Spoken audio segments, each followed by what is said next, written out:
Table or truth? Here's a great philosophical question. If Hunter Biden, for some messed up reason, some alternate universe, renounced his reprobate ways, as I like to call it, and really started showing, kind of like Bill Murray in the end of Scrooged, right?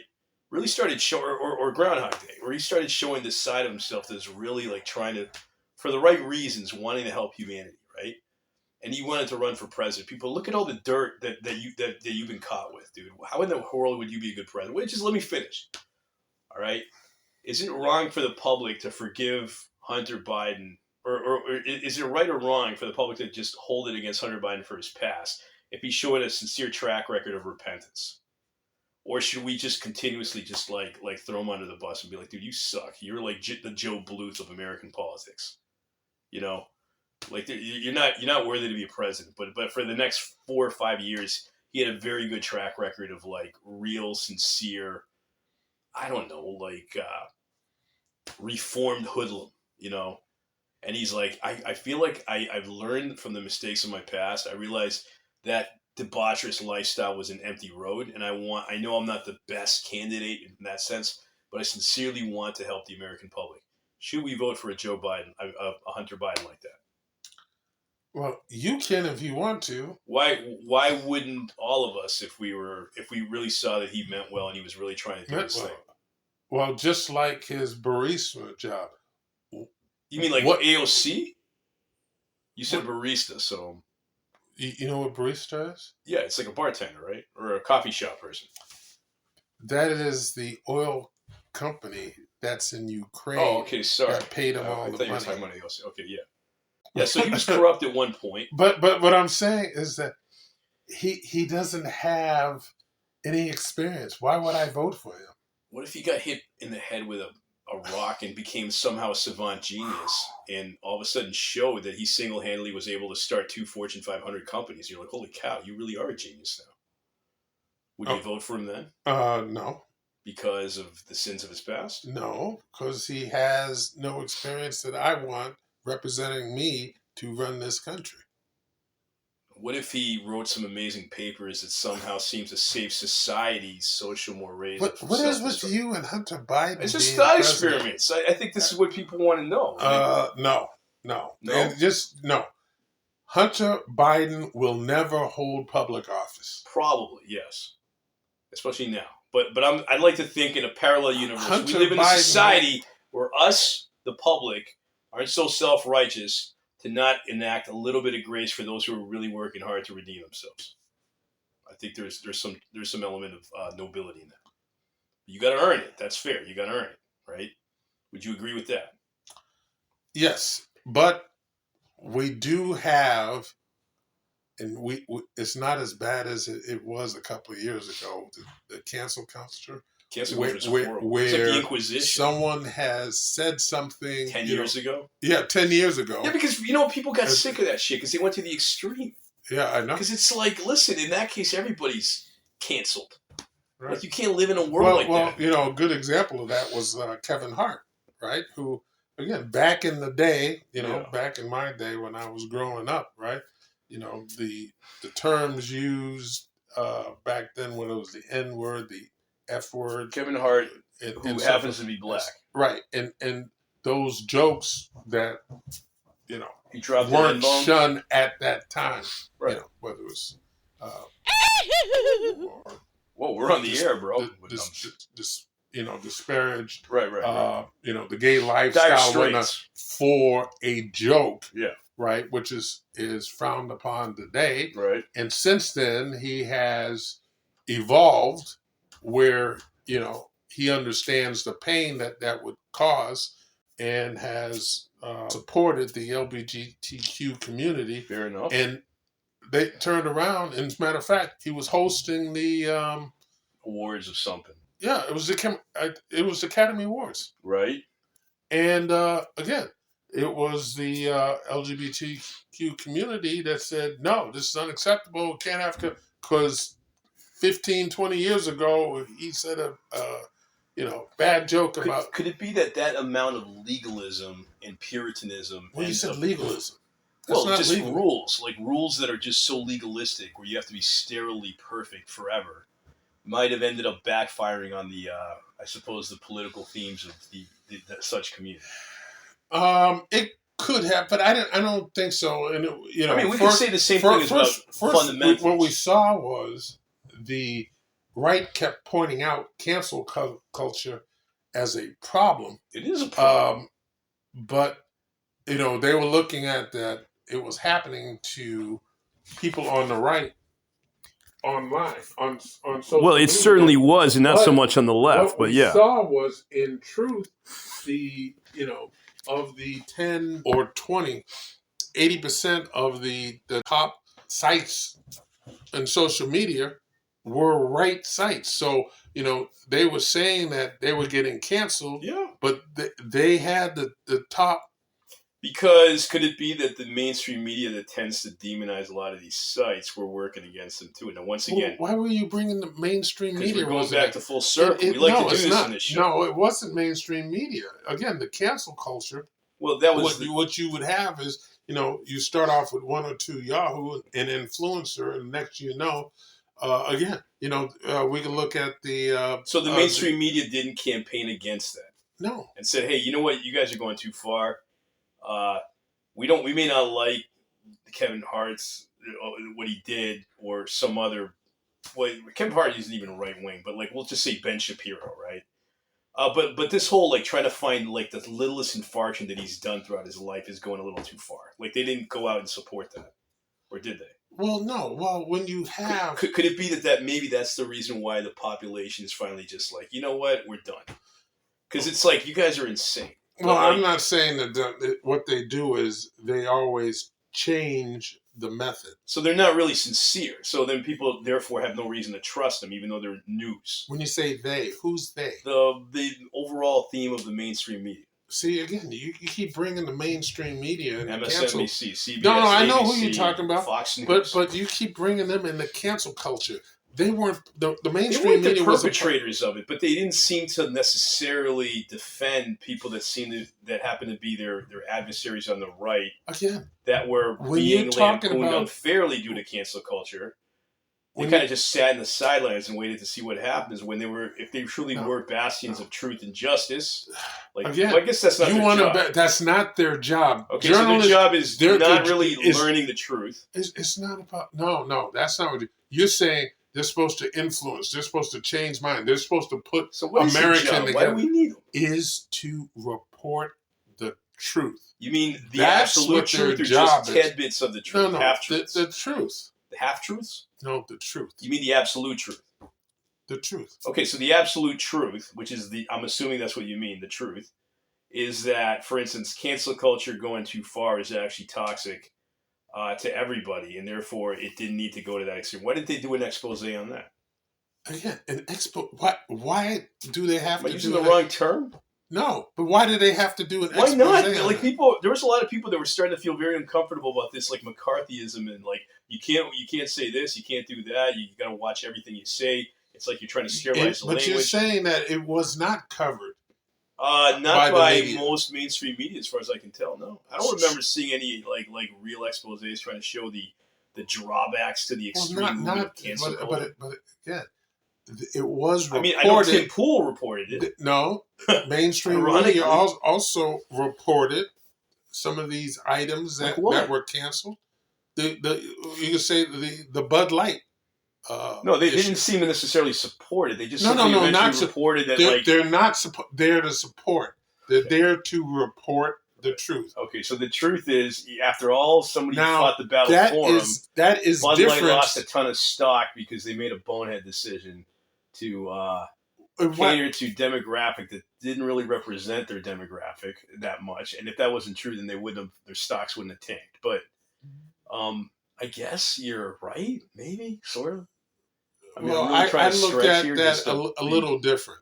Yeah, please. Was that Bud Light went to an influencer in order to open up their market, and they have a segment of Bud Light drinkers and those who wanted to hop on. Right. While sharding on their original target audience. Who have... It's quiet in here. I'm just... Small minds. Who has small minds? Who are not tolerant of everyone in society. Those were the people that, you know... But that's their demographic, I guess. Right? It's not... No. That's... Isn't that there? Because otherwise the stocks wouldn't be reading the aftermath of this. And the stocks of Anheuser-Busch tanked after this incident. Well, when you say tank, did they lose some in stock? Because some people said not that they just weren't some. Trade. Like, they're no longer the number one brand distributor. In fact, I have a friend who is a beer distributor, and he said he didn't sell Bud Light, but he said as soon as that thing happened, his particular brands skyrocketed. He couldn't get enough business, which is crazy. But so it was a great thing for him and everybody else, I guess, who was on some other company. But if I'm an executive, here's what I still don't get. If I'm in the board of executives, whatever you got, board of trustees, I'm a stockholder for Bud Light. I have a lot of stock, and I have some sort of say in the company, you know, the direction it's going. I would have thought that before they post an announcement like this, all right, and I guess if one can prove that the board of execs like approve of this thing, who was the name of that woman? What was her name? Like the lady that was responsible for the campaign disaster of the Dylan Mulvaney Bud Light. Oh, I have no idea. Letting her on board as like a head promoter, right? You can't totally blame her, I guess, if we're going to be practical about this. But you could blame like the top execs that allowed this situation to be set up like that if they completely disregarded the giant demographic that they had. You could call them nutnicks, you can call them rednecks, you can call them imbeciles, you can even call them incels. It doesn't matter, but that's their demographic.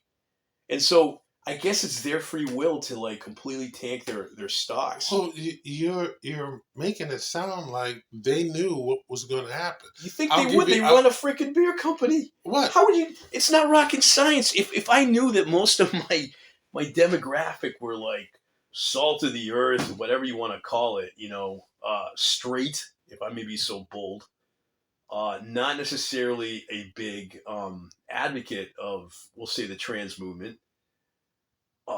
I would have imagined that the CEOs would have been like, well, you know what, we're really going to shift gears here and we're going to stand by our guns. And so if they did, you know what, good for them. But I still don't know from a marketing executive decision why you would get rid of billions of dollars of your demographic. Well, I guess if ultimately they're doing the right thing, then more power to them, right? Why would you think that they knew that this was going to happen? Because they're execs that get paid millions of dollars to calculate this, that other people could have seen this a mile away. What does that say about them? Was this before your time? You remember New Coke? Yeah, I remember New Coke, but it was not as disastrous as the Bud Light fiasco. I remember Crystal Clear Pepsi, too, and I remember OK Soda. See, I know my sodas. Yeah, but New Coke was supposed to be out to challenge Pepsi. What was the New Coke all about?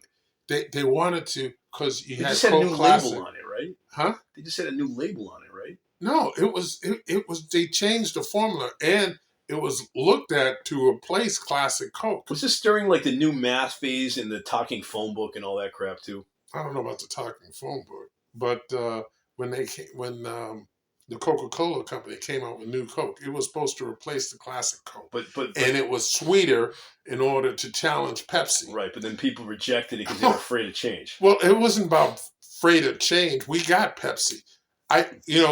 Those particularly. Were they still selling Coca-Cola Classic? No, they were about to stop Coca because they were supposed to replace. Fools. Right, and so again, the market thought they got rid of it. Coca-Cola Classic is it. And maybe Anheuser-Busch should have studied the history books and looked at that case study. Maybe they should have done that. Well, you think the $1 million execs would have studied that and gone, you know what? All they were trying to do was open it up to you had an influencer. Again, the social media market, and you don't know what is going to be trending next year. So they hit an influencer in a a demographic that they didn't feel necessarily had a lot of appreciation. No one was hitting that That's market. very noble of them. There was no one that hit that market, so it's like hell. If I got this influencer who has 2 to 5 billion people in the LGBTQ who were cool So with, then why did everything happen the way it did? because again, you have a large segment of Bud Light drink, and it wasn't just them. There was others that jumped on the bandwagon, right? Who just wanted to make a point. Okay, but apparently they made their point. Okay. I get, but as long as Bud Light and Anheuser-Busch are happy and they stick with their convictions, I guess you can't really lambast them for that. I mean, Well, okay. I don't know about the stockholders, but why did Fox News toss Tucker Carlson? Oh, I want to say because they were doing the right thing because Tucker Carlson was out of line and it had nothing to do with Rupert Murdoch's bruised ego. I want to say that, but I don't believe that. But okay, I'll just say it. I'll tell people, just like the mainstream news, the narrative they want to hear, I guess, or the mainstream media, or the royal they, whoever they are that run everything, wants everybody to assume. Jeff Epstein was never, he was, it was a suicide. All right. Let's just get that out of the way. Right. The new Coke was marketing disaster. That's fine. There's no reason, though, why Bud Light should have ever studied history on drinks and considered there might be a downfall to actually completely turning your back to the audience that we have catered to. But you know what? That's all fair. It's a new market, man. It's a new market. Look how it works. And it didn't work, man. It almost made Trump look like a prophet, which is messed up. What does he say? Everything that goes woke turns to crap or something? That's like his trademark. What is woke? Please. You just brought up woke. What is woke? Woke is a misconstrued term that originally meant becoming more enlightened to the lies and the deception that you've been fed by the traditional narratives that you've been fed your whole life. It's like taking the red pill, only to realize that the red pill was really just a blue pill. So woke in reality is buying into the dogmas, the social mores, and whatever other ideologies that apparently the mainstream establishment wants to push on the population, that starts off with good intentions. And I will stress that they all start very logical and sound. And I'm going straight with respecting people that are different than you. So there's nothing wrong with that idea. So inclusivity, diversity. So is woke a positive thing or negative? You just use it as a negative. On a gradient scale, the idea is the Catholic Church in the Middle Ages a positive or negative thing? The original spirit of what the Catholic Church was pushing in terms of Christianity in its purest form, very positive thing. The weaponization of the Catholic or the Christian Church, I should say, in the Middle Ages that started to use it for political gains was a bad thing. So woke likewise takes an idea that is once positive and then through half-truths one way or another, corruption just getting in like its tentacles into the ideas, starts to twist the truth behind some of these ideas and turns it into some sort of a skewed version of the truth. And therefore, if it really bore fruit, we would see way more harmony, enlightenment, people that are way more emotionally resilient, self-aware, disciplined. I wouldn't even just say through woke ideology, but through any ideology. Like whatever the best idea, I said this last week, the best ideology is ultimately the one that's going to bear fruit. The one that's going to leave the majority of those followers in a state of joy, if it's possible, right? More inner Zen peace because their ideas are giving them inner peace because they're like, I know I'm doing the right thing. Everybody else be damned, because the truth is, I know I am doing the right thing. And you're like, yeah, right. And therefore, from that, you can rest in your convictions. In theory, you shouldn't feel so emasculated by the world around you. All right. And I'm not going to say that's easy because a lot of times you can feel like you're being persecuted for whatever your beliefs are. But ultimately, you just come out a more resilient and stronger person, right? And ideally, you have more resilience. You have more self-awareness, self-control, self-motivation maybe. At peace with the world. Maybe also even success into the place where you find yourself involuntarily charitable to others because you're in a good place and you're in a good place. And when people start to say shit about you, for the most part, you're like, no, that's not true. And deep down, you're not as easily offended. So I would challenge. I'm not even just talking about woke ideology. I'm talking about any ideology. You could talk about the right, the far right. It doesn't matter. If you really believe what you believe, you should be able to stand your ground and see the fruit of your existence come into play more, where your influence will radiate, to the population. I think that's a very fair way to test what's really functional. Okay, do you believe that Biden stole the election? I believe that because of the Time Magazine February 2020 article that heavily insinuated the election was rigged, I have no choice but to assume there's some shadiness going on there that we'll probably never know the absolute truth. Um, did he steal it to the degree that Trump claimed? I can't say. I mean, Trump tends to be overdramatic. Did it seem rational that a man who barely campaigned and had nowhere as many rallies speaking as Trump did was able to gain the heart of the population? No. And not only that, like by the fruit of his labors, is the world now, the U.S., a better place than it was like pre-election? I mean, he couldn't have done anything about COVID. That's fair, but just the massive distrust on the mainstream media, the chicanery surrounding his family, like all the rumors and innuendos. His family? His you keep inability. Saying family.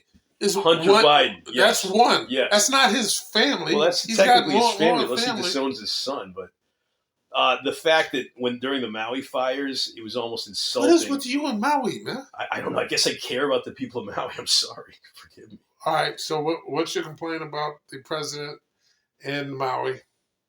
Nothing. It's just that when I watched like the footage of it, apparently he looked like he was falling asleep during a speech while he was visiting Maui. That was caught on film. His the $700 that he gave every person who lost their house in Maui, according to the citizens themselves, and I don't blame him, was a slap in the face compared to the 50-something billion that was sent to Ukraine. Even $5 billion of that relief fund could go a great deal to help rebuild things faster. But the people are not even allowed back on their land, which is fucked up. I still don't get the logic to that. The feds seem to be overreaching their control there when it's not really their business. Because if those are those people's homes, then what the hell are they preventing people to go in and visit their charter? You're going to force me to do research on that. I don't believe it. I do not believe what you're saying. Folks, that people are not allowed on their land unless there is some type of safety concern, and it's not everybody. This is, by the way... The whole thing is just burnt down. What are you going back on? This is, by the way, the assignment for this week. Last week we had the... was I wrong about... what the hell were we talking about? Turns out I was right, by the way. And those of you who watched last week's podcast, if you watched the whole thing, you'll be able to see for yourself. You tell me what Sarah called you? Yeah, I thought you cut that all out. Well, we're gonna leave it in there for yucks, but we're gonna change. We're gonna try to at least keep some grace within the whole thing. But I think it makes a great social experiment. Do you really sometimes know what you're saying, or do you just believe like whatever you're thinking? When unfortunately, if it's caught on tape, you can kind of see like where the conversation went and where we just think in our heads it went. So I listened to the tape, and from my humble point of view, it sounds like the evidence was more in my favor concerning the idea that, what was the whole point of that bickering? It was, did people in the ancient world live as long? And I said from the start, no, they didn't live as long, but the point is, they didn't live as long because they didn't have antibiotics and stuff. So a greater majority of people died young, and I agree with like everybody from the start. But I did say that a human being was capable of living to be 70 or 80, just like they are now. And for some reason, I was met with a shower of antagonism, as if what I said was a cardinal sin or something discouraging to the human spirit and the human body. I still don't understand that one. I was preaching good news, and I feel like Mike Tyson was too. But for some reason, we were both met with a showering of just like persecution that I don't get. But you can listen to that one. Folks, check out the back issue of last week's episode of Truth Table Talks, Table Talk Pies. We're coming up. I gotta master the Table for Table for Truth. Table for Truth, folks. You had that it is early. officially the name of our show.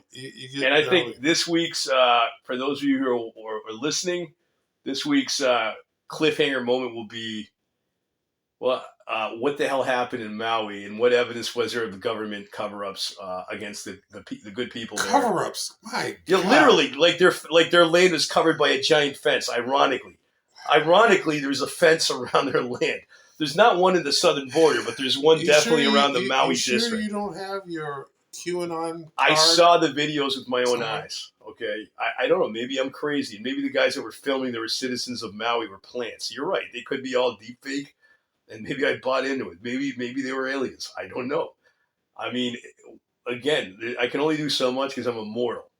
But if I see enough deep fake videos of deep fake victims of Hawaii, of Maui, who apparently are faking the claims that they lost their land and they can't get back on it, I guess the sympathetic side of me is, feeling for them the same way I suppose I'd feel for fictional characters in a movie. So we'll find out if these people are even real next week. We'll do some research for you folks.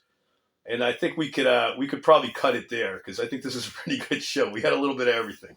So thank you all for coming, and we will see you next week, and we'll catch you later. Take care. Bye. What is best in life? Hitting a like and subscribing to the channel, and sharing it with your friends and those you love, and even your enemies.